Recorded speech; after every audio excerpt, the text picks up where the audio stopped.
This is ABC7 News at 7, your Suncoast News. We're here for you. Good evening, everyone. I'm Alan Cohn, and welcome to ABC7 at 7. When you think of our beloved Suncoast, you're probably not thinking college town, but our area actually has some of the top-ranked schools in the country, and now students will have the opportunity to take classes at all of them. It is called the Consortium of Colleges on the Creative Coast, C4 for short.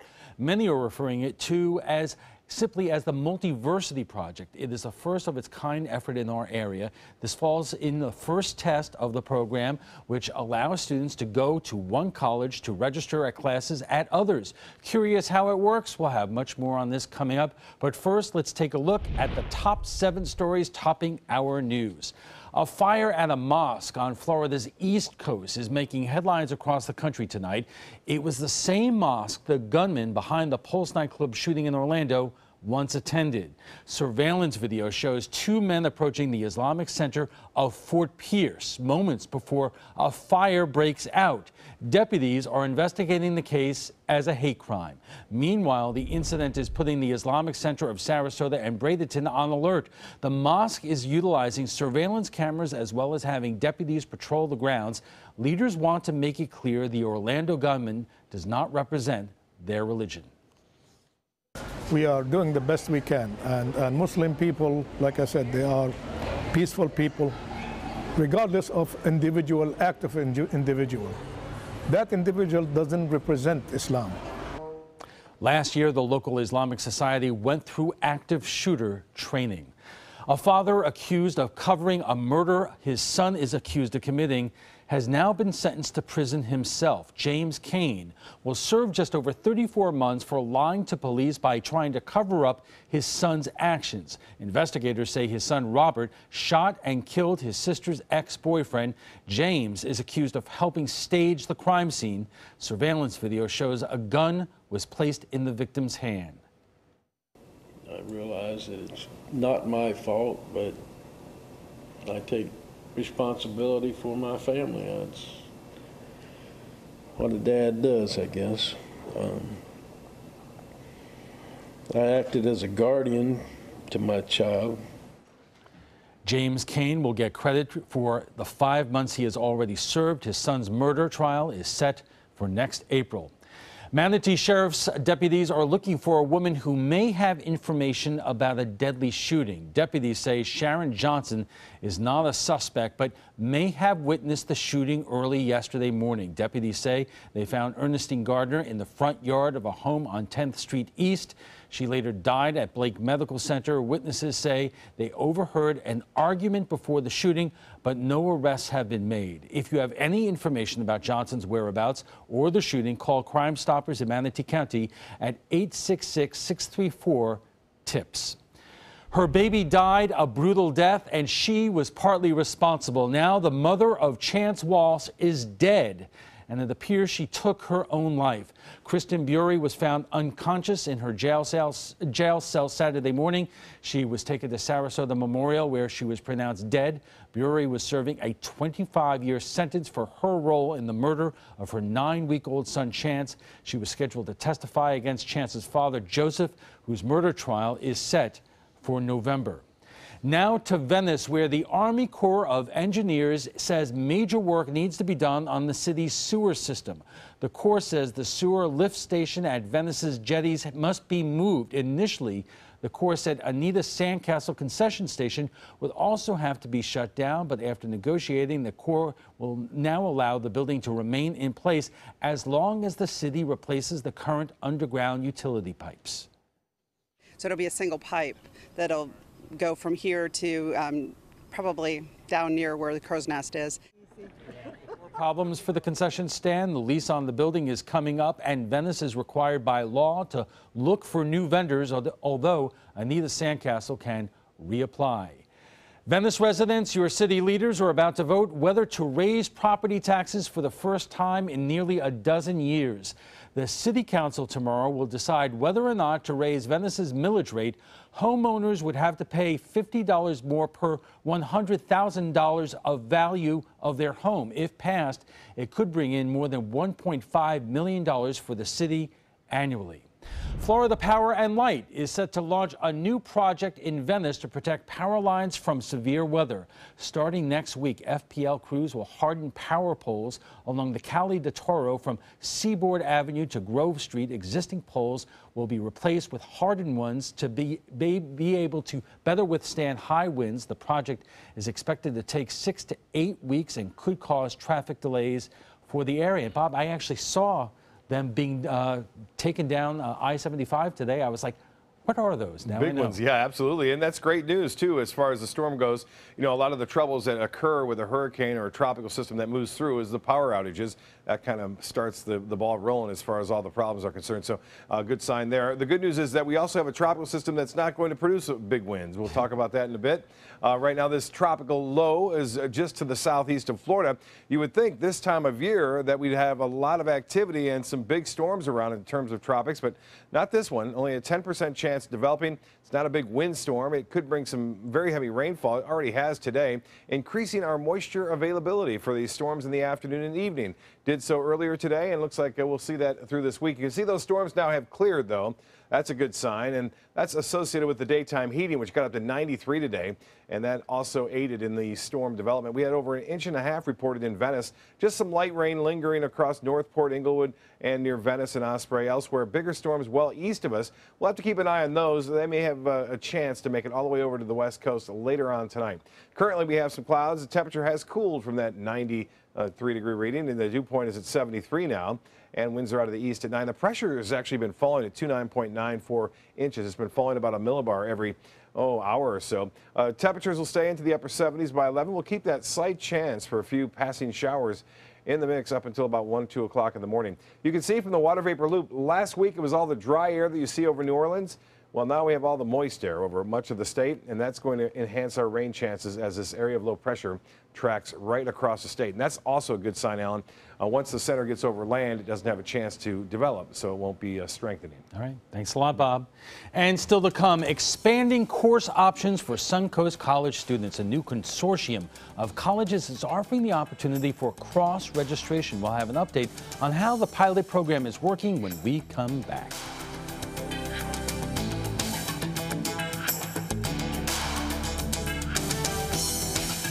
Designers do it with style. Tell me what's going on here. Because why, you don't like my hair? The Mark and Mandy Show. In-depth design ideas. What is up with the tuck tape here? Let's cover it up. Amazing beauty and fashion tips. So Halle Berry has amazing skin. Her secret is coffee grounds. No. Delicious recipes. Today, I'm going to show you a special dish that is sure to please that special someone in your life. Watch The Mark and Mandy Show right here on your favorite channel.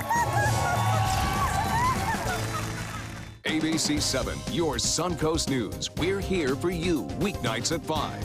At SWC Properties, we pride ourselves in providing to you the very best in customer satisfaction, and the secret's getting out. Maybe that's why so many people have chosen to list their homes with our friendly and qualified agents. After all, it only makes sense to list with a growing agency that markets in so many places. To list your home with SWC, give us a call at our Bradenton office and ask for Eric Schrock.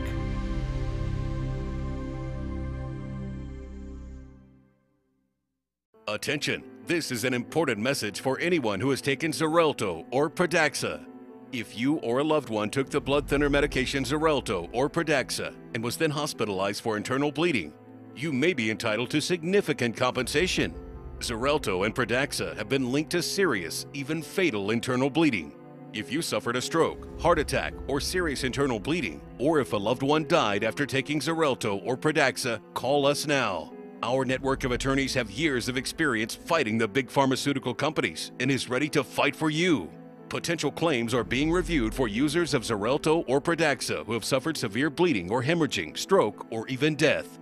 Our network of experienced attorneys is ready to fight for you. You won't pay a thing unless your case is settled. Call today for a free confidential consultation. Don't fight this alone. Please call 800-928-6604. That is 800-928-6604. Attention blood clot filter patients. Surgically implanted blood clot filters are potentially life-threatening.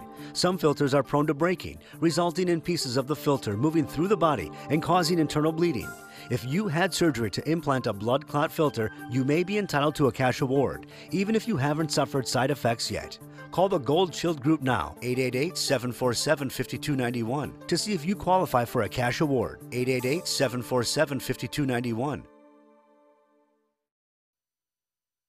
The Suncoast has a number of colleges serving nearly 20,000 students. New College, Ringling, State College of Florida, and USF Sarasota Manatee. Now, a new collaboration between them is giving students the chance to take advantage of the best of each. ABC7's Adam Cellini has more. Individually, our colleges here on the Suncoast may seem small, but together they're welcoming back over 13,000 students this year, and that's how administrators want future students to see their schools, not as individuals, but part of a collective whole that will soon offer a unique educational opportunity.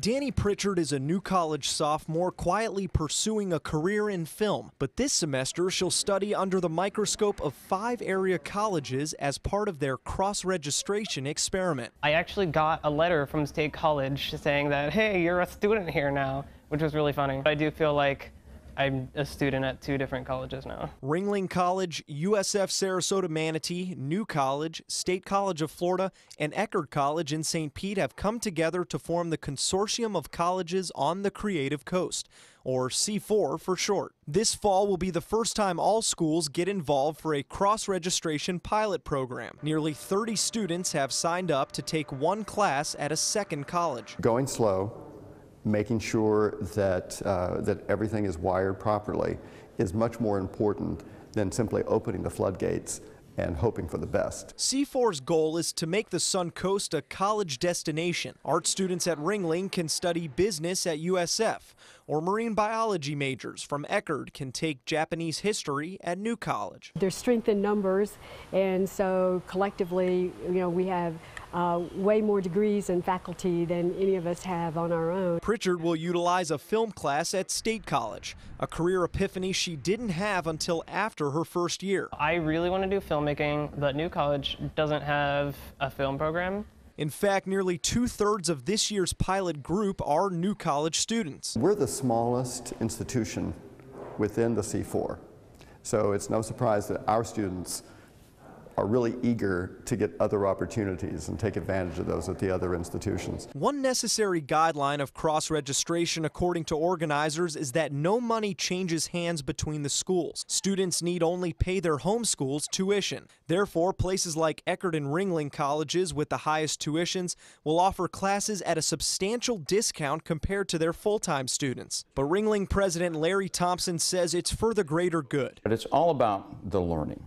That's what it's about. It's about the students having more opportunities. The moment you start to put all this differential and tuition and money behind it, it all falls apart. Ringling will host 9 cross-registered students this fall, but those students can only take 1 cross-registered course each semester, must prove they have the required prerequisites, and can't displace anyone already enrolled in the class. We have a very low student to faculty ratio, and so if the class is full, then it's not available for that specific class or for that specific teacher. State College of Florida will have the easiest transition, as they've always offered courses to all area students. But President Carol Probsfield hopes the payoff will be keeping those kids in the area as professionals after graduation. We're giving them academic and professional opportunities, but also creating that destination that's going to attract the best talent and the best of industry to be in this area. So it's the win-win-win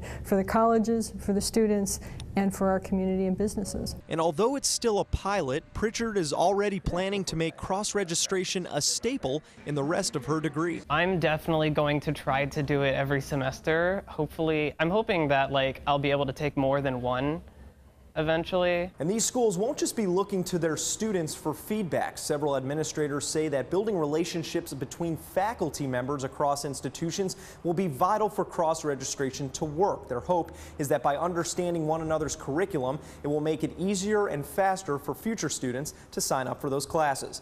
In Sarasota, Adam Cellini, ABC7, your Suncoast News. So what does this collaboration mean to the schools involved? We'll speak with representatives from the different colleges on our roundtable when we come back. On your TV, on your computer, on your camera, on your smartphone, on your Apple Watch.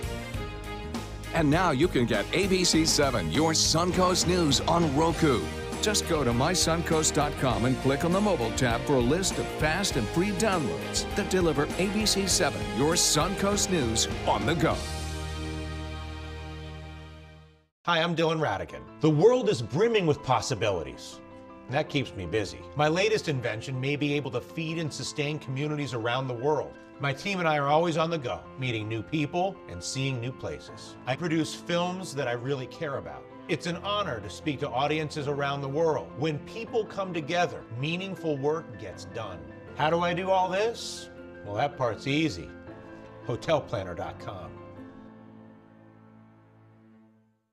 When you have credit card debt, the debt suckers, high rate and high pay, never leave you alone. Debt is really sucking the life out of them. He's picking up the phone. Oh, no, not consolidated credit. With one call, they can lower their credit card rates. And consolidate their bills into one low payment. They'll pay off their debt in no time. Call Consolidated Credit now. Because debt sucks. Call 800-201-0230. That's 800-201-0230. Call now. This is a special health alert for seniors suffering with joint pain. If you have Medicare insurance, you may qualify for high-quality support braces at little or no cost. I'm thrilled with my knee braces. Now, there is a simple and proven solution for seniors to get out of pain with state-of-the-art support braces. I barely feel any pain at all. Braces for your knees and back, as well as your shoulders and ankles, too. I'm so happy with the quality of these braces. Call now, and you could qualify for a pain-relieving brace at little or no cost. I can play ball again, and it doesn't hurt. And because of my Medicare coverage, it costs me next to nothing. So call now. And because I have this red, white, and blue Medicare card, my braces have cost me just about nothing. It's true. You may get a knee, back, shoulder, and ankle brace at little or no cost. They qualified me for 2 knee braces and a back brace. If you have knee or back pain, give them a call. They can help. 1-800-476-8967. 1-800-476-8967. Joining us for more on the consortium is from the colleges is Dr. Sandra Stone, the Regional Chancellor for USF Sarasota Manatee, Dr. Carol Propsfeld, the President of State College of Florida, Jeff Schwartz, the Vice President of Academic Affairs at Ringling College, and Dr.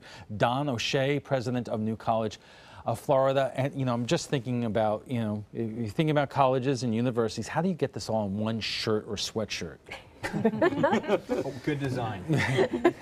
my little, you know, stab at levity here, but in a very broad way, if you could explain to people who may not really get it, what is this all about? What will this allow students to really experience? Well, let me take a stab at some of that. We're representatives of 4 very different institutions here, and Eckert's not here. They're very different schools with different missions, but our missions don't we don't conflict. We offer students different things. And when you put us all together, we're quite a force. We have 172 programs between us, which is enormous.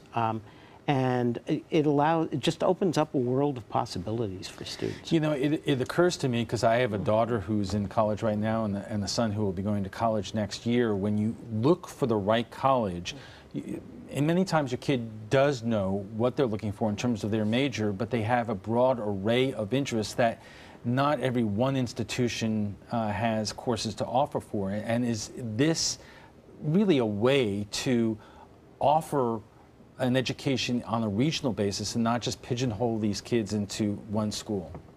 Exactly. That's exactly what we're trying to do, is create opportunities that are bigger than any one of our institutions could provide on our own, but also to bring this together because it is one community, and to create a destination where people want to come for that educational opportunity because they can experience the cultures and the programs from 5 different institutions.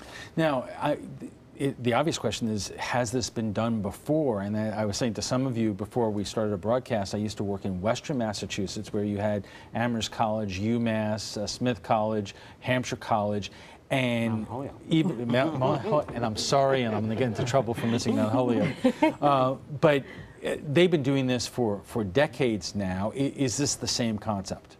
It's similar. The five college consortium that you mentioned, it was different in the sense that 4 of them were liberal arts colleges and one a research one.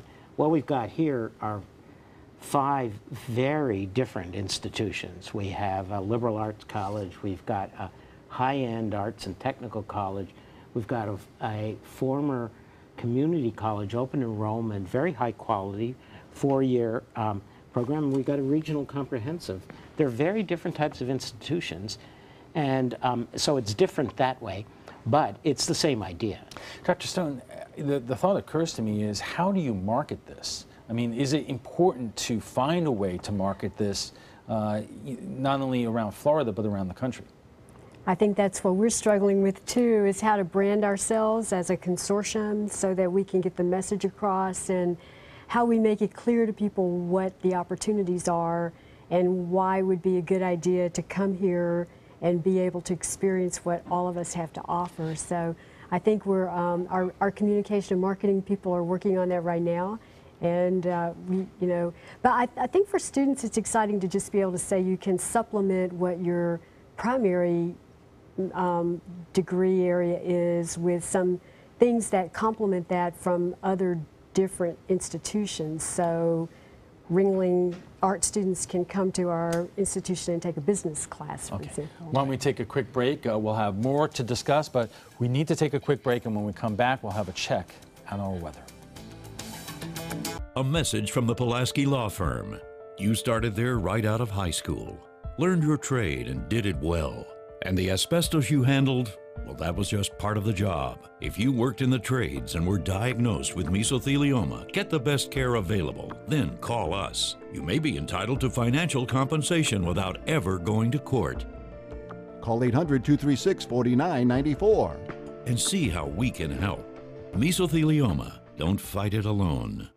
Hi, I'm Joan London, and if you're worried about your parent or a loved one living alone like I was, and you want reliable senior care information, then call A Place for Mom, the nation's largest senior living referral service. You'll get free information on assisted living, Alzheimer's care, nursing homes, even important financial information. They had obviously researched every place, not just given me names. They found me a place for what she could afford, and it was magnificent. We're now very confident that she's safe, and they just helped every step of the way, and I can't thank them enough. So if you're struggling to find reliable senior living information, call A Place for Mom. This is a free service, and you can trust them to help you.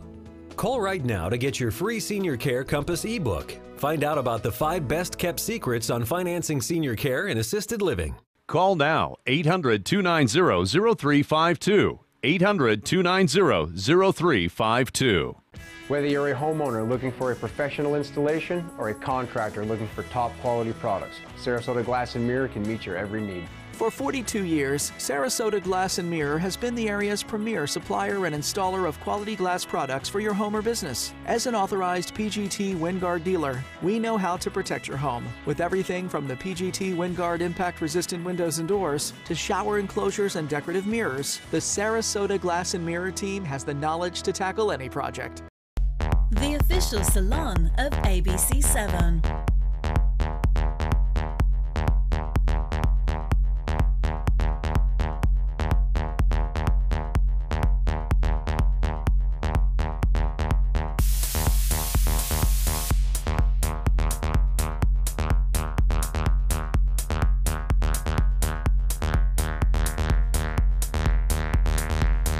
Cutting Loose Salon.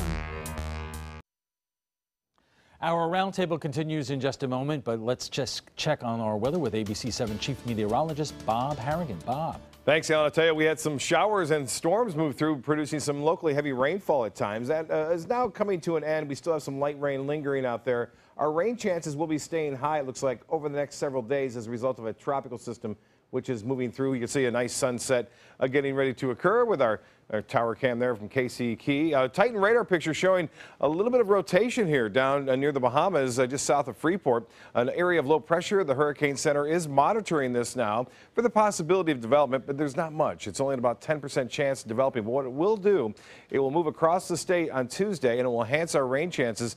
And some of those storms will produce some locally heavy rain, like we saw today, over 1.5 inches reported near Venice. I mentioned that light rain still lingering across the area, and notice some showers near Inglewood. I think we'll see some redevelopment later on this evening in the next few hours after, say, 10 o'clock tonight. More storms will develop as a result of that area of low pressure located just to the southeast of Miami now. As far as rainfall totals go, nearly 2 inches of rainfall right there near Venice, stretching out toward Venetian along I-75. And lesser amounts, but still pretty impressive near Cortez, nearly 1 inch of rain there. Parrish just to the east, a 1/2 inch of rain picked up in just a short period of time. Currently, we have 85 degrees, sun getting ready to set. The dew point is at 73. Nice thing about the rain, it cooled things down. The high today was well above average at 93 degrees. That was the high. That was almost a record again. 95 the record set back in 1989. 77, I should say, 89 is the normal temperature. 37/100ths of an inch of rainfall at the Sarasota-Bradenton Airport. Our monthly total now is a little bit below average. Our yearly total just about 1 inch above where it should be for this time of year. Most of that a result of the storm system a couple of weeks ago. Now 83 in Jacksonville, 79 in Orlando. It's still pretty warm in Tallahassee at 88 degrees. And temperatures have cooled nicely in Inglewood, Northport, and Venice, all in the 70s, 80s elsewhere. Bradenton here at 86, and the Gulf water temperature now at 88 degrees. Now, as far as the overall satellite and radar imagery goes, you can see that spin and rotation right there near the northern end of the Bahamas there, and this continues to work its way off to the northwest. The upper level winds are just so strong that it's not allowing this to develop, and that's a good sign. As it makes its way over land, it won't have much of a chance to develop anyway. Winds are with it at 30 miles an hour. It's moving to the west-northwest at 13, and the pressure is not all that low. That's the forecast path and track right across the state. Our 9th named storm of the season, Ian, is way out there in the Atlantic, and that's where it will stay. And it looks like eventually moving into the North Atlantic in the next few days. Top winds are at 40 miles an hour. Notice it starts to bend off toward the northeast and away from the United States. So a good sign there as far as that goes. And for boaters, it looks like this tomorrow. Winds will be out of the east to start the morning off, switching around to the south late in the day. Seas running 2 feet or less with a light chop out there. The water temperature, there it is, 88 degrees. The UV index will not be all that high tomorrow as a result of the increased clouds with the tropical system, and a high tide at 11:42 and sunset at just 7:38, just a few minutes from now. Evening showers and storms possible up until about 1 or 2 in the morning. And then 76 for your low. Tomorrow, a good chance for showers and storms. There's even a chance for a morning shower, but basically in the afternoon and evening, heavy rain possible with some of those storms. The extended forecast calling for above average chances for rainfall right in through Friday, and then the weekend we get back to more summer-like conditions. We'll be right back after this. Tomorrow at 5 on ABC7's Good Morning Suncoast. Hello, I'm Rebecca Vargas. With school back in session, fall sports are in full swing, creating a greater risk for concussions. Tomorrow on Good Morning Suncoast, we'll show you the new evidence that could change the recovery process for those suffering from concussions. John? Not so sunny on the Sun Coast. Increased rain chances over the next several days. Talk about that. Tomorrow at 5 on ABC7's Good Morning Suncoast. We're here for you. Attention, this is an important message for anyone who has taken Xarelto or Pradaxa. If you or a loved one took the blood thinner medication Xarelto or Pradaxa and was then hospitalized for internal bleeding, you may be entitled to significant compensation. Xarelto and Pradaxa have been linked to serious, even fatal internal bleeding. If you suffered a stroke, heart attack, or serious internal bleeding, or if a loved one died after taking Xarelto or Pradaxa, call us now. Our network of attorneys have years of experience fighting the big pharmaceutical companies and is ready to fight for you. Potential claims are being reviewed for users of Xarelto or Pradaxa who have suffered severe bleeding or hemorrhaging, stroke, or even death. Our network of experienced attorneys is ready to fight for you. You won't pay a thing unless your case is settled. Call today for a free confidential consultation. Don't fight this alone. Please call 800-928-6604. That is 800-928-6604. They took that stress and that tension when I was particularly feeling very bad after that nasty car accident, and it was such a relief to know that I didn't have to bear that burden alone, that I had help. Our goal is to not just get a satisfactory settlement on their case. We want them up on their feet, happy again. They've gotten their life back. They're coming from Tampa, Fort Myers, even Orlando. They're coming from everywhere for the Sarasota Ford Promise. We promise we're more than a dealership. We're a destination with a movie theater, massage room, aquarium, cafe, and more. We promise to give you top dollar for your trade, even if you don't buy from us. And if you do, we promise you the best deal. Bring us any competitor's ad and we'll beat it by at least $1,000. That's why they're coming from everywhere to Sarasota Ford, where 41 meets 301. SarasotaFord.com.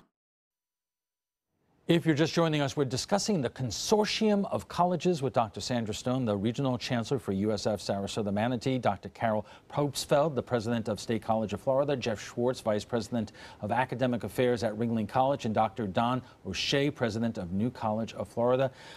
Let's talk a little bit about the obstacles and challenges of doing this, because one could imagine you have, a number of different institutions here with different standards, different cost structures, different faculty. What has been the biggest challenge or obstacle to doing this? Well, for us, I think the issue around cost and payment for service, because we're just structured very differently from the other institutions. We are part of a larger University of South Florida system, so our financial systems are tied into a larger system, and we don't have quite the flexibility that everyone else does, but we're working through it. So what do you do about that? Because among the questions that I'm just thinking, if you're a parent at home and you're saying, listen, I spend more money to send my kid to one school, and now they're going to classes, or there are kids from another school that's cost less money coming into their class, and they may have a problem with that. Yeah, we found that it's more positive actually for the students. The experiences they're having and sharing is exciting to them, and it's not a huge number, as we've talked about, so it actually does increase the quality of the experience, which I think is the real benefit, cost-wise or not. Students aren't paying more for the experience. They're getting an opportunity they wouldn't otherwise. So even for a school like ours, which might cost more in tuition dollars, the ability to go elsewhere, to experience things they wouldn't get otherwise, adds value that we couldn't give them in our own institution. What about faculty? Have there been any objections or questions from faculty? Because obviously in many schools, especially if you have a lower teacher-student ratio, they may be concerned about their classrooms being overburdened. Absolutely, and but I think we don't increase the classes above what the faculty want. So the faculty have the final say, but they worry sometimes. And they also worry about, if you have a student that's taking a language course somewhere, do they have the prerequisites they need if they come from another school? Usually, I would say, and I don't want to be unfair, but that's often fear of the unknown. Once they get to know the students, they like them. They like students wherever they're from, and somebody that's willing to, faculty, and somebody that's willing to take a course off campus already has a lot of get up and go. Yeah, they're coming there because they want to be there, the student, right? So for our classes, for instance, that we've opened up to the group, their classes don't have a prerequisite. They're allow the students to be successful, to explore things they wouldn't have otherwise, and they want to be there because they've chosen that option, and that makes them a great student. I would also say with challenge comes opportunity, and the opportunity has been for us to create opportunities for our faculty to collaborate. So across institutions, we're working on creating even more of those opportunities. We have an event coming up on October 7th where all of our new faculty that collectively we've hired in the last year will be coming together to get to know one another, talk about what they can do collaboratively for students across all of our institutions.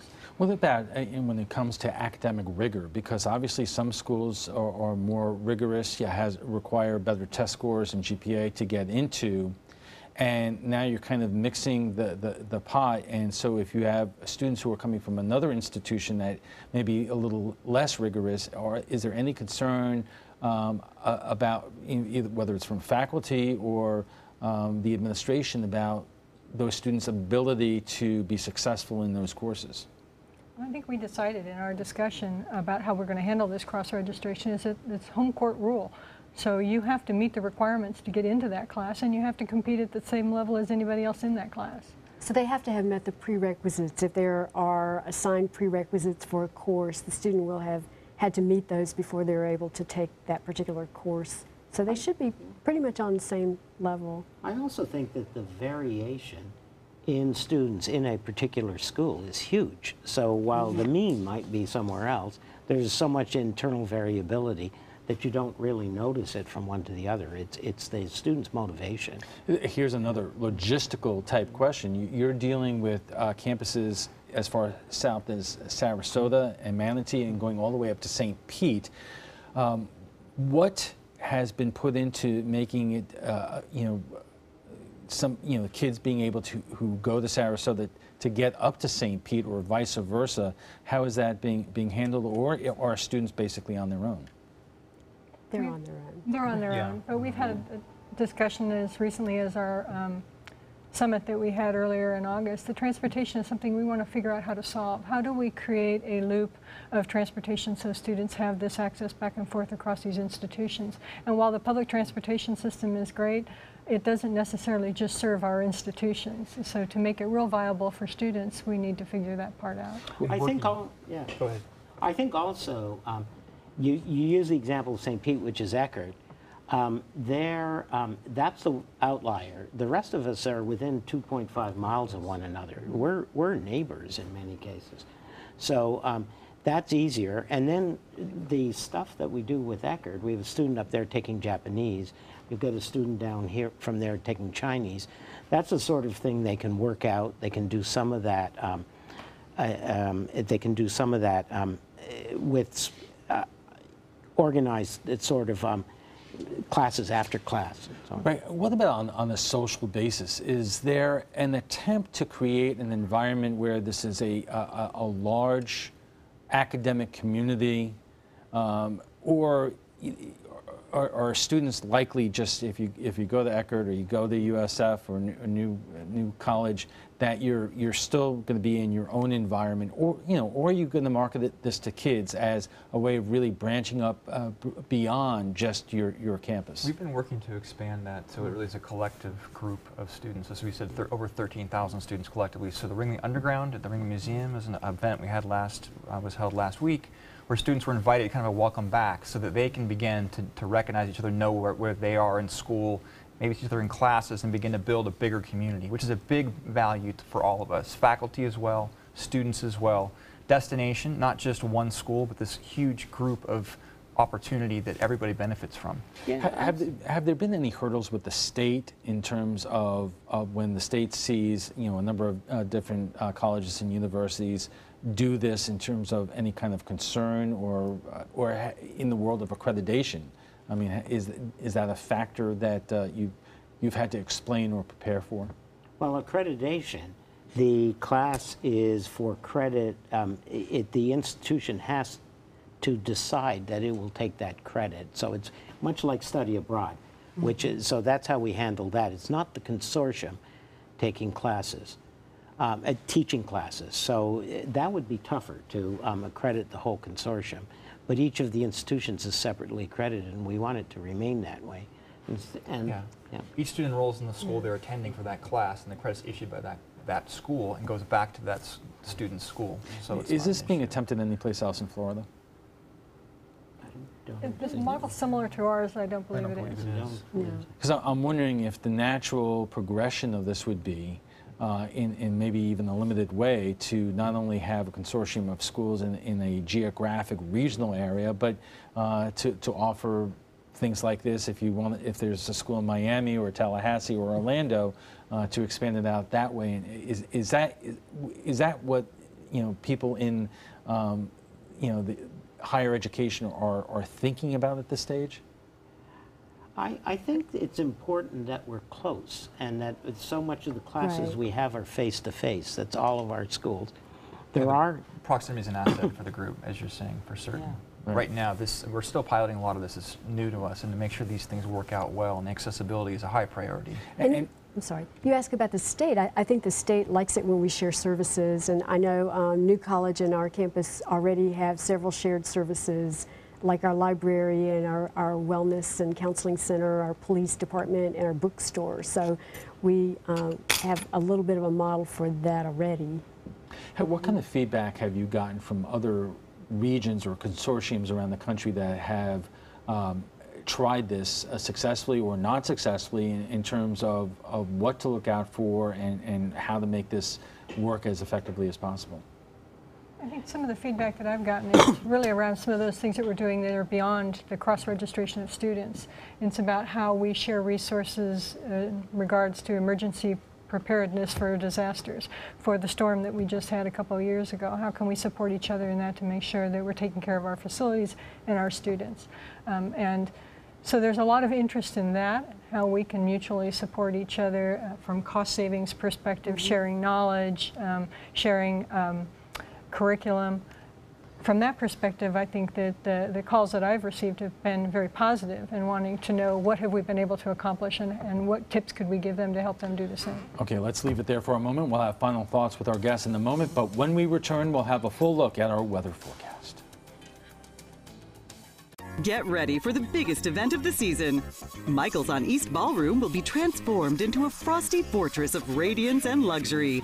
The attire is not partially white, nor mostly white, but all white. Join Make-A-Wish in helping grant wishes for local children at the 2016 Wish White Party, September 16th.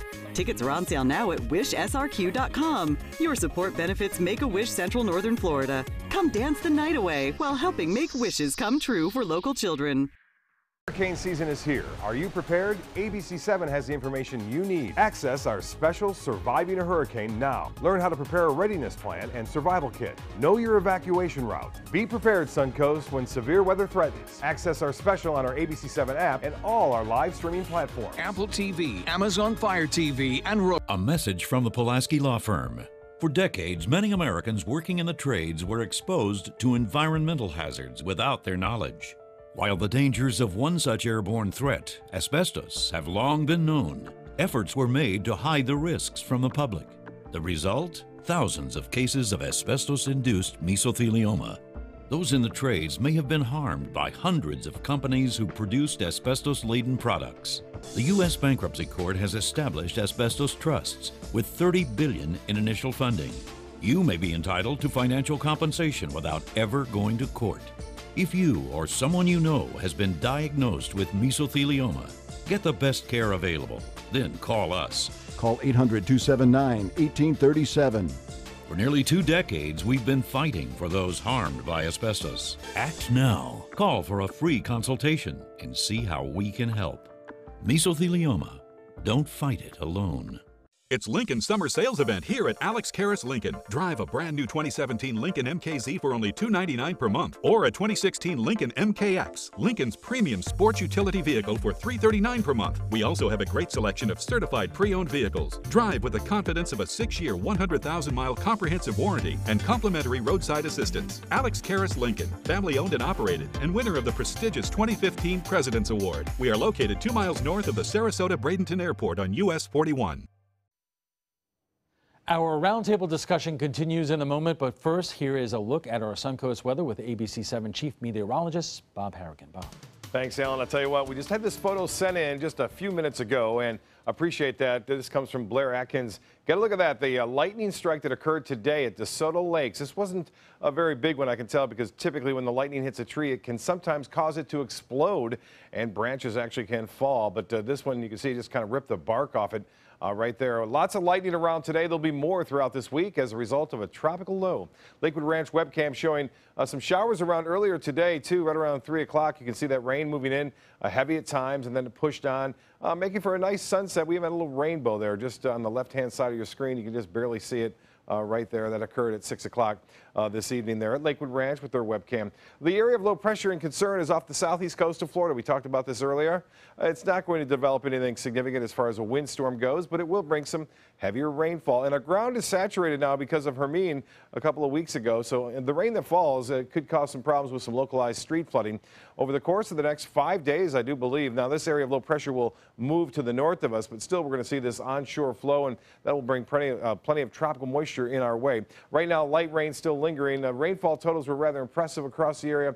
In some areas, although north of Osprey, they didn't get much there near Palmer Ranch. 2.1 inches of rainfall near the Venetian fell just in a short period of time, and near Jacaranda Boulevard, some heavier rainfall. Currently, we have some clouds. The sun just setting. 85 degrees, and the dew point still pretty high at 73. Winds are out of the east at 9. The pressure 29.